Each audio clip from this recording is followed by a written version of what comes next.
Okay, let's talk about quadratic functions. What is a quadratic function? Quadratic function is a function of the form f of x or y equals ax squared plus bx plus c, where a, b, and c are real numbers, and that a doesn't equal 0. If the a was 0, we wouldn't have an x squared. It wouldn't be a quadratic function. Okay, what's the difference between a quadratic equation and a quadratic function? A quadratic equation, how does abbreviate this? Looks like this. Or it can be made to look like that. It can be written in that form, where a, b, and c are real numbers, a and a doesn't equal 0 again. There's a difference. Notice there's no y here. There's no f of x. There's only x's. So this either has two imaginary solutions, one repeated real solution, or two distinct different real solutions. An example would be, and we've done a bunch of these, but say x squared minus x minus 6 equals 0, let's say. And you were supposed to solve that. You'd factor it, set each factor equal to 0, and you get x equals 3 or x equals negative 2. I'll let you do all the work now that we've done a bunch of these. But there are two numbers that make this equation true. 3 and makes it true, and so does negative 2. On the other hand, if we had f of x equals x squared minus x minus 6, a quadratic function, see this is a quadratic equation here, this one is a quadratic function. This one, we can notice the domain. Notice the domain of a quadratic function is all real numbers. Remember, we talked about the domain of relations and functions, and we said that if we were given some relation or function, we assume the domain to be as large as possible unless we have a reason to restrict it, like an application or the domain is stated for us. So anyway, and that's called the implied or natural domain. So we're going to assume the domain is as large as possible here.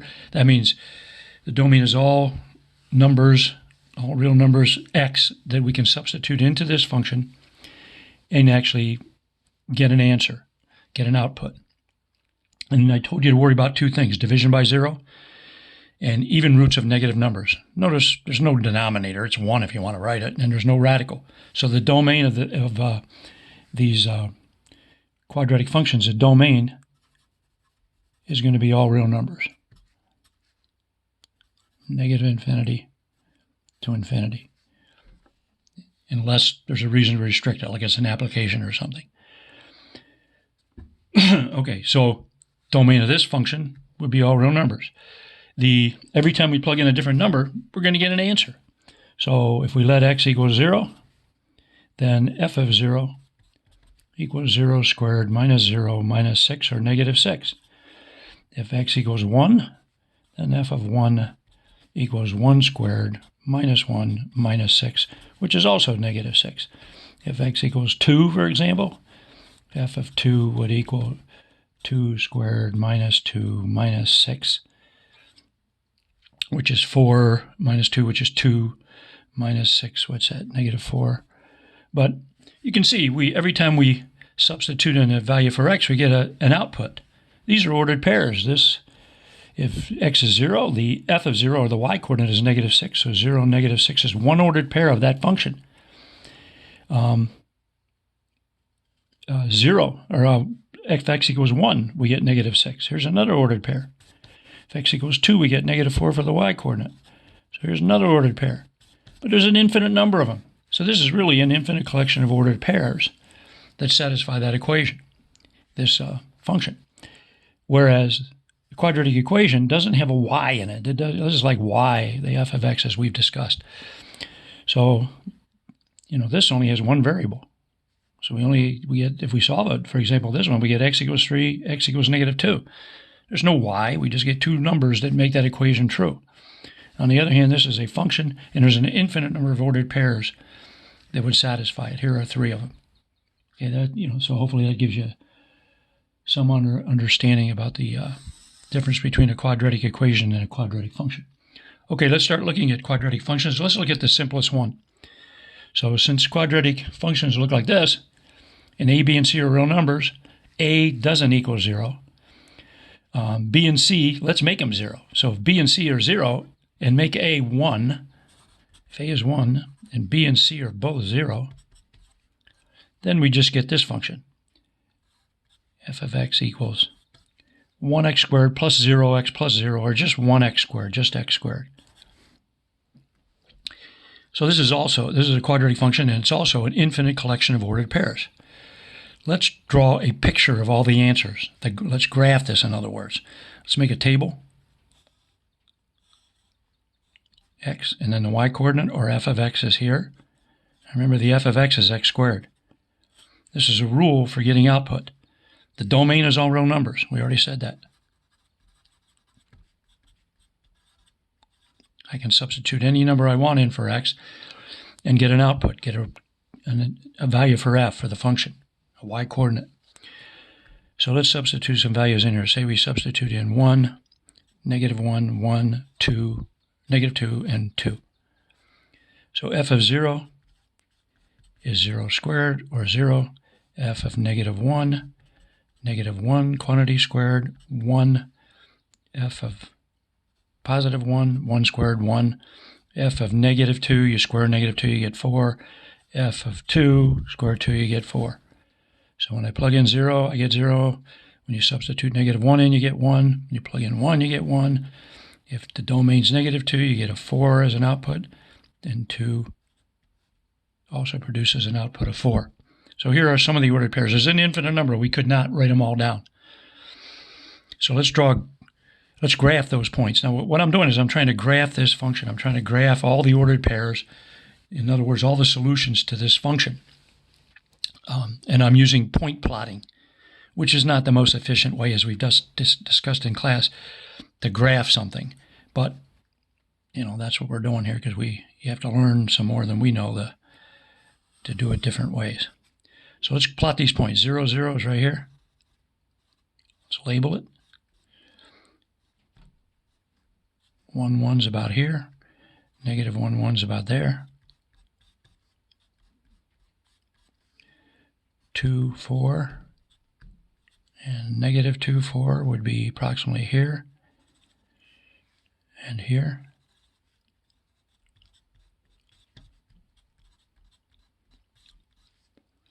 Now, if I kept finding more and more solution points, more and more ordered pairs that satisfy this function, I would start getting points like this. And we've discussed this function before, but you get points like that.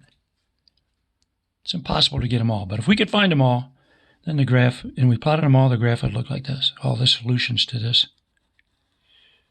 Whoops. Doesn't look very good, but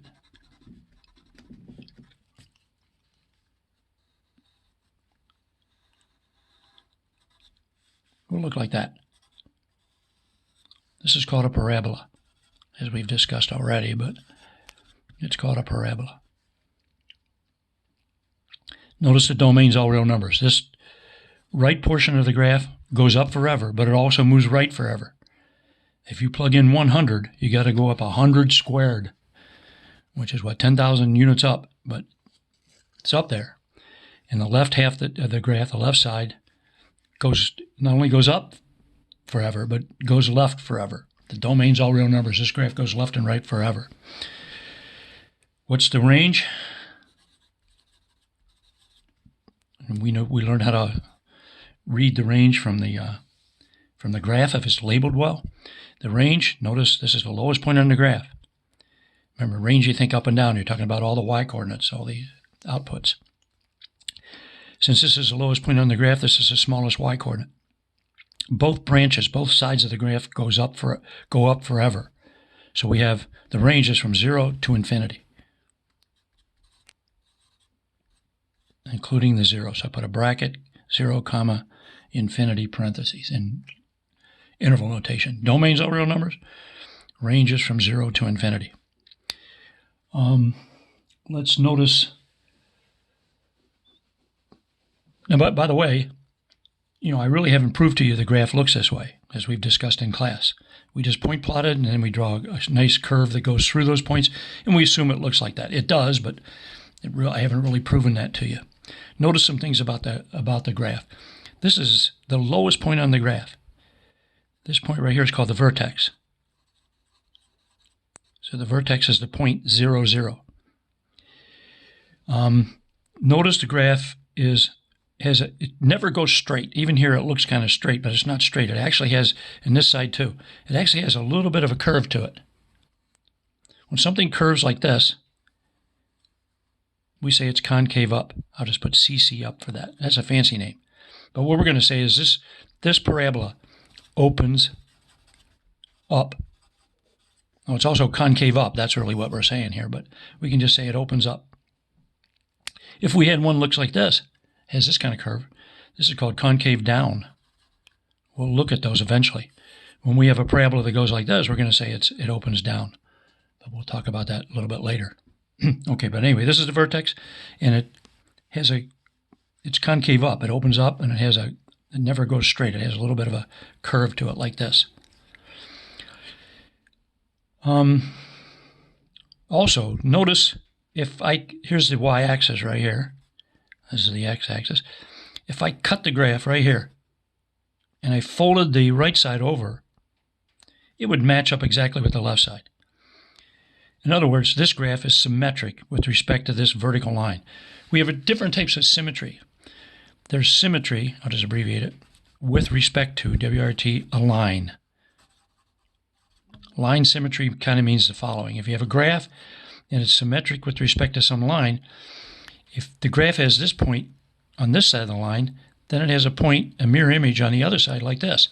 In other words, if you go straight to the line from this point, forming a right angle, and then you go the same distance on the other side, there's another point like that. If there's a point on the line, that's kind of like on the mirror. But if a graph looks like this, let's say, on this side of the line, and it has symmetry with respect to this line right here, line L, let's say, then there's a mirror image on the other side. In other words, I could just kind of fold it over, and I would have this side looking like this, sort of. A mirror image, even though that doesn't look perfect. There's also symmetry with respect to a point, but we won't talk about that. But anyway, this graph has symmetry with respect to this line. This is called the line or axis of symmetry. So this right here is the axis of symmetry, which I'll just abbreviate because I don't have a lot of room here, SYM. It's a vertical line. Its equation is x equals 0. We've talked about vertical lines. Vertical lines have the equation x equals a number, and since it goes through 0, 0, one of the x coordinates is 0, so they all are. Anyway, I'm not going to rediscuss that, but that's the axis of symmetry. So the axis of symmetry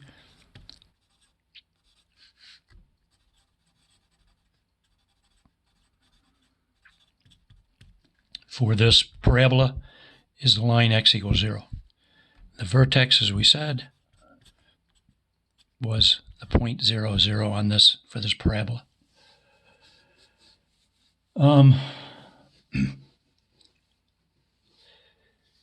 Notice this has one x-intercept, and it's 0, 0. There's the x-intercept right there. So this has an x-intercept. I'll just abbreviate that. The x-intercept is x equals 0, or you can write 0, 0, the whole point. How do we get an x-intercept? We set f of x equal to 0, another y-coordinate equal to 0, and we solve. And you can see if you put 0 in for f of x, you get 0 equals x squared. You'd get x equals 0. But that's the x-intercept. And we already knew it because we plotted that point. It also has one y-intercept. The y-intercept is at y equals 0. Or you can write the point 0, 0. How do you find the y-intercept? You find f of 0. We've talked about that also. So you plug in x equals 0, you get 0 squared, 0, but there it is, y-intercept. Okay. Anyway, know this graph. That's just the basic graph, and then we're going to graph variations of it. This is sometimes called the parent graph of the other graphs we'll do. But anyway, this is a graph you should just know. Okay, that's the simplest quadratic function. Okay, now we're going to skip section 10.4, which is graphing quadratic functions using transformations. You don't have to know that section. You're responsible for section 10.5. To understand 10.5, what we're going to do, you really have to know some stuff in 10.4. So I'm going to talk a little bit about 10.4, but you're not required to know this. But for those of you that want to know it a little bit better or understand this a little better, let me talk a little bit about section 10.4. Okay. Now, we have this most basic sort of quadratic function, f of x equals x squared. We know all this stuff we just wrote down about it. The domain is all round numbers. The range is 0 to infinity. The graph looks like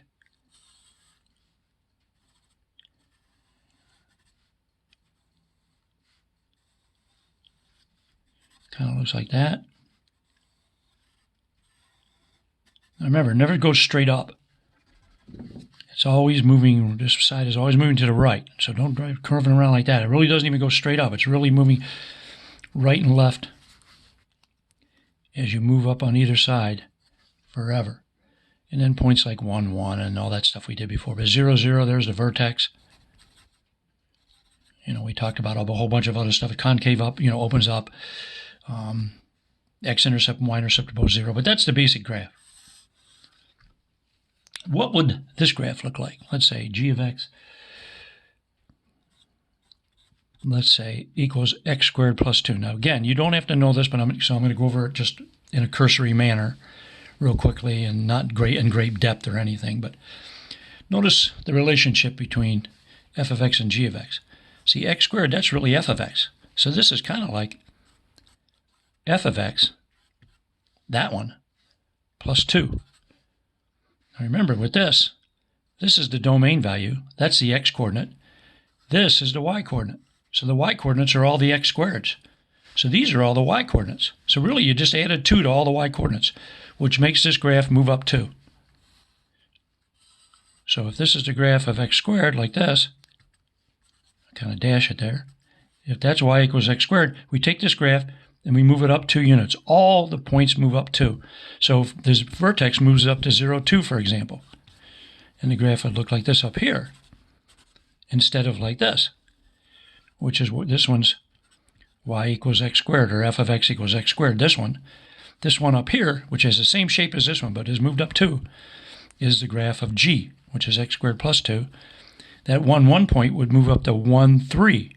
Notice I just added 2 to the y-coordinate. Everything goes up 2. And for that same kind of reasoning, say we had, let's say, k of x equals x squared minus 3. Well, y equals x squared, or f of x equals x squared, that's just this graph over here. So this is like f of x, or the y-coordinates, minus 3. So if this is the x squared graph here, if that's f of x equals, this is f, this graph, f of x equals x squared, then k, this graph, would move down 3. We just subtracted 3 from all the y-coordinates. So 0, 0 on this graph, this point would move down to here. 0, negative 3, and then the graph would look like this. But it just moves down 3.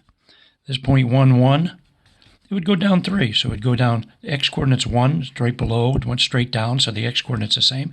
But I'd subtract 3 from the y-coordinate and get 1, negative 2. But I just subtract 1 or 3 from all the y-coordinates, it moves down. So if we add or subtract a number to x squared, the graph, if it's a positive number, the graph moves up. It's a negative. If you add a negative number or subtract a positive number, the graph moves down. But it has the same shape as that one. Okay, what about a graph like this, let's say? Let's say p of x, let's say, equals x minus 4 squared. Now notice that's kind of like f evaluated at x minus 4. Remember, we learned how to use function notation. So if you plugged in x minus 4 right where that x is, it's really just like plugging x minus 4 into that function. How does that affect this graph? Again, the f of x equals x squared graph kind of looks like this. That's a graph of f, the x squared graph, with the vertex at 0, 0. Now, it's a crappy graph there, but you get the idea. And then notice when you plug 0 into this one, you get 0. To get 0 for this one, to get a y coordinate, you got to plug in 4. In other words, if I plug in something 4 bigger, 1, 2, 3, 4, I get 4, 0. Notice this one, you plug in 1, you get 1. If I plug in 5 here, something 4 bigger than I plugged there, 5 minus 4 would be 1, 1 squared is 1. So 5, 1 would be on this graph over here, where 4, 1 was on here. But anyway, I don't know if you get the idea, but what happens is, when you subtract 4 from the x, see here we added or subtracted things to the x squared, to the y coordinate. Now we're doing things to the to the x coordinate, the domain variable. When you do something to the x squared, it affects the graph vertically because you're doing it to the y coordinate. When you do it to the x, it affects the graph horizontally. So this graph moves 4 units to the right. Even though it's minus 4, it moves 4 to the right. And I tried to explain why by you have to plug in something 4 bigger than you did here to get the same answer. Plug in 1 here, you get 1. You got to plug a 5 in here to get 1. But anyway, the whole graph, same shape, just moves 5 to the right, or 4 to the right. So this moves the graph of x squared 4 to the right. Say we had k of x equals, let's say, x, well, we did k already. Let's not do k. Let's pick a different letter. Let's say r of x, whatever. And let's say we look at x plus 3 quantity squared. Again, this is like where f is x squared. This is like plugging x plus 3 in place of the x coordinate. That's really what that means. But notice once again, we're doing something to the x.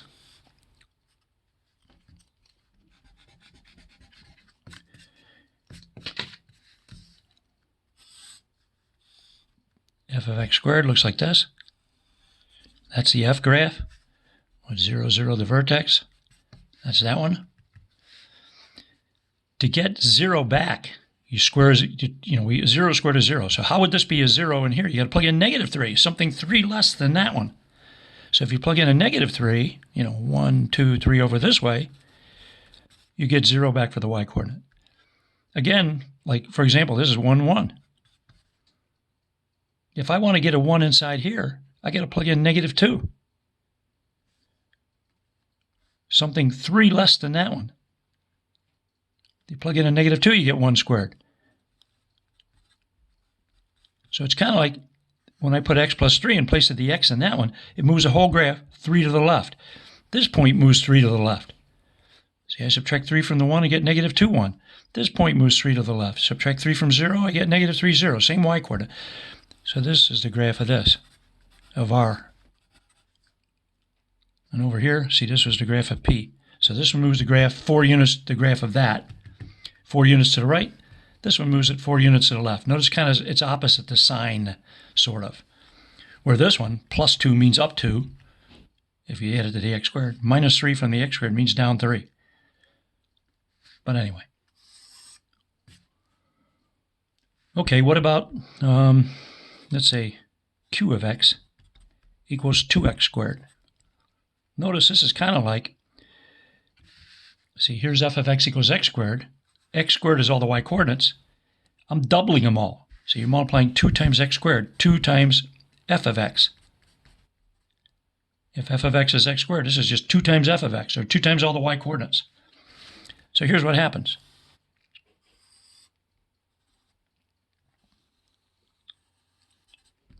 If this is the graph of f again, x squared, let's say 1, 1's here, 0, 0. What this does, you're doubling all the y coordinates. See, if you substitute 0 into this one, you get 0. Substitute 0 here, you get 2 times 0 squared. 2 times 0 is still 0. This point's still on the graph. When you plug 1 into this one, you get 1, 1, 1. But if I plug 1 into this one, I get a 1 right here, just like I did up there on that graph, but then I double it. I get 1, 2. This point right here is like stretched up. It's twice as high. So what happens is we're doubling all the y-coordinates. The y-coordinate is how far you are from the x-axis, so we're doubling the distances. So whatever point's on here, we go twice as high to graph this one, to graph Q. So this one's a more narrow or skinnier graph like this. That's the graph of Q, but it stretches away from the x-axis by a factor of 2. Wherever it touches the x-axis stays the same, because when you double the y-coordinate on the x-axis, it's 0. You stay right there. But all the other points stretch away. If this was 3x squared, it would be 3 times as high. Let's look at one like, say m of x was 1/2 times x squared. That's like 1/2 of f of x if f of x is x squared again. So I'm multiplying all the y-coordinates by 1/2. So if this is f, the original quadratic function, if that's f, that one up there, we're multiplying all the y-coordinates by 1/2. Again, 0, 0 stays right where it is, because 0 squared times 1/2 is still there. But if you plug 1 into the f graph, we got 1.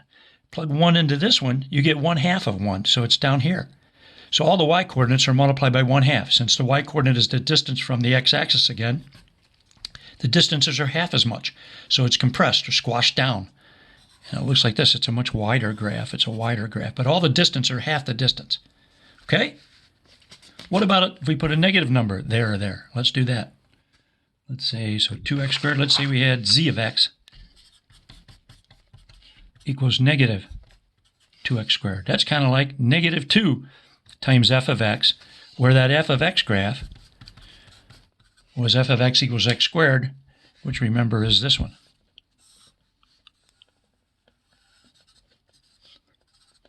Zero, 0, 1, 1, all those other points. But that's the f of x graph again. So this is like multiplying negative 2 times all the y-coordinates. We just learned that 2 times would look like this. That's 2 times. Negative 2 times, let's see, say you plug in, here's f of x equals x squared, let's say, that's f, just like this one's f over here.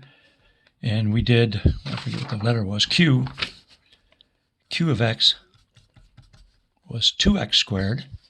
And remember, what it made is a more narrow graph. It doubled all the distances from the x-axis. That's q. This is negative 2. You plug a 1 in here, you get 1 back. Plug a 1 into q, you get 2 times 1, double the distance. If you plug a 1 in here, you get the 1 just like f of x, but now you multiply by negative 2. So not only do you double it, you change the sign. So if you put a 1 in here, you get not 2 times 1, you get negative 2 times 1, which makes it negative 2. So not only is the distance, it's like kind of like stretching it so it's twice as far away, and then flipping it over the x-axis, because all the y-coordinates now are negative. So this is the graph of z. See, if 1, 1's on this one, 1, negative 2 is on this one. Again, excuse me, 0, 0 stays right where it is, because negative 2 times 0 is still 0. But what the negative 2 does, it makes a more narrow graph, because this number's, the absolute value of it is bigger than 1. So it makes it more narrow. It stretches it away from the x-axis. But the negative makes all the y-coordinates, it changes all the signs. So what it does is flip the graph over the x-axis. So it opens down. Notice this one opens down. Or is concave down. Let's say we had t of x. And let's say it's, let's use a different number. Let's say negative 1/3 x squared instead of 1/2. Say negative 1/3 x squared. Okay. Now, if I had, say, g of x, and if it was 1/3 x squared, if that's g of x, all the y-coordinates are multiplied by 1/3. So if this is f, they're all 1/3 the height. So it'd be a much wider graph. At this point would be 1/1/3, for example. But it's compressed down by a factor of 3, or every y-coordinate is multiplied by 1/3. So it's kind of squashed down. Negative 1/3 not only would squash the graph of f, but it would flip it over also, because the negative changes all the y-coordinates. This is like negative 1/3 times all the y-coordinates. So this one, if if this is the graph of f,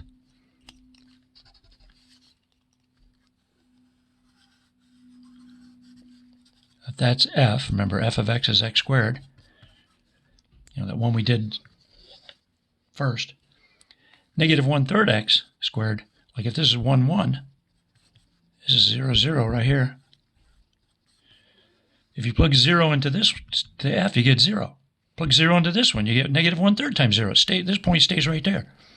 If you plug 1 into f, you get 1, 1. If you plug 1 into this one, you get the 1 right here, but then you multiply by negative 1/3, so you get 1, negative 1/3. So it's a wider graph, and because of that negative, it flips over. This point is 1, negative 1/3, for example. This is a graph of t. So graphing this one, you could just multiply all the y-coordinates of this by negative 1/3 and graph that. Keep the same x-coordinates.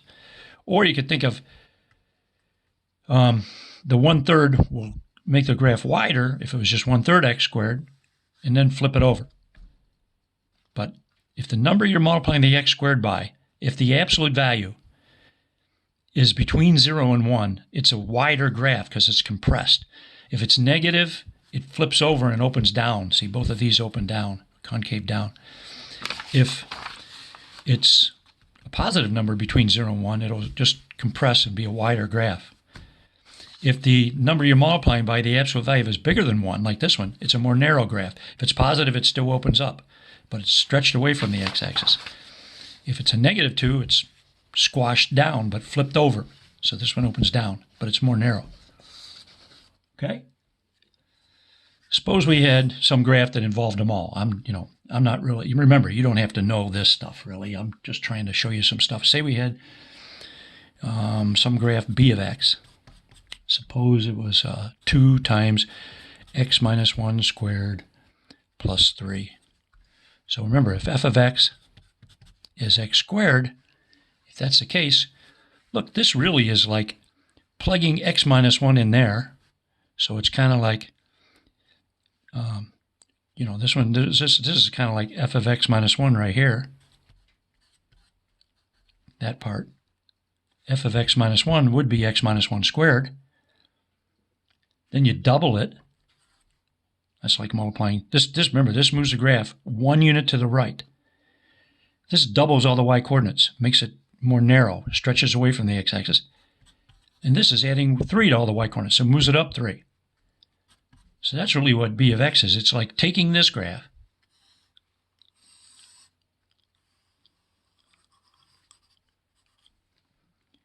now, which ones do you do first? Well, this is horizontal stuff. These two affected the graph vertically. I didn't mention it here, but see, you're multiplying the y-coordinates by something, so it affects the graph vertically. This one affects it horizontally. It moves it 1 to the right. These two, you're doing things to the x minus 1 squared. After you square it, you're doing things to the y-coordinate. So these two